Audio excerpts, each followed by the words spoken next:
I'm just going to start by saying I think the Skills England report is actually a pretty good vision. I think it's filled with common sense. I think it's got, a good evaluation of the needs and the current situation in the country. Digital services and skills are the backbone of our economy. It's growing 3 times faster than the average rate sectorally, so we're leading. Third biggest cybersecurity exporter globally. Skills England acknowledges digital is both that core side and that advanced side, and that is what we need to focus on to continue to grow.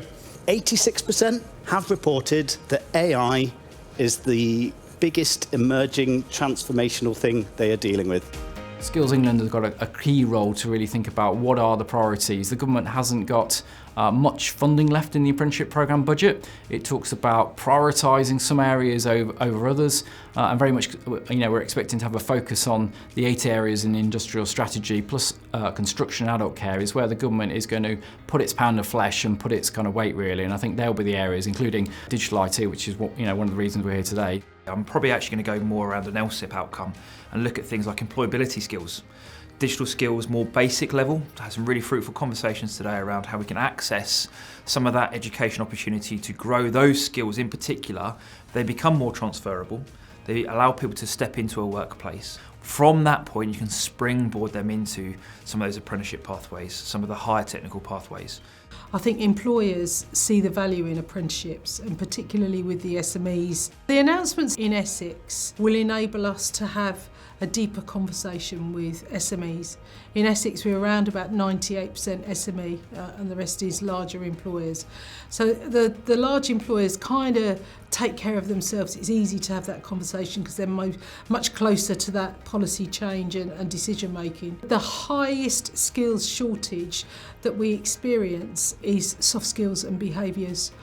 And that's across all sectors that are identified as priorities within our county. The next biggest thing is leadership and management, but not leadership and management at a senior level, it's leadership and management in those early roles. Employers at that level don't really understand what steps they need to take within those leadership roles. And we know that if you've got ill-equipped leaders, that can be catastrophic for SMEs. We need to do more to ensure that those first steps into leadership or management are supported by structured learning programmes.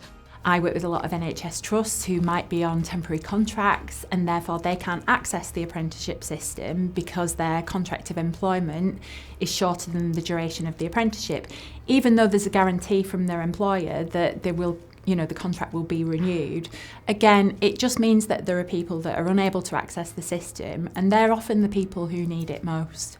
With a lot of critical skill shortages, especially with digital, the skills gap is here, it's now. A lot of employers don't have 2 years. I think, shortening that length of stay is definitely going to be beneficial, but the devil's in the detail.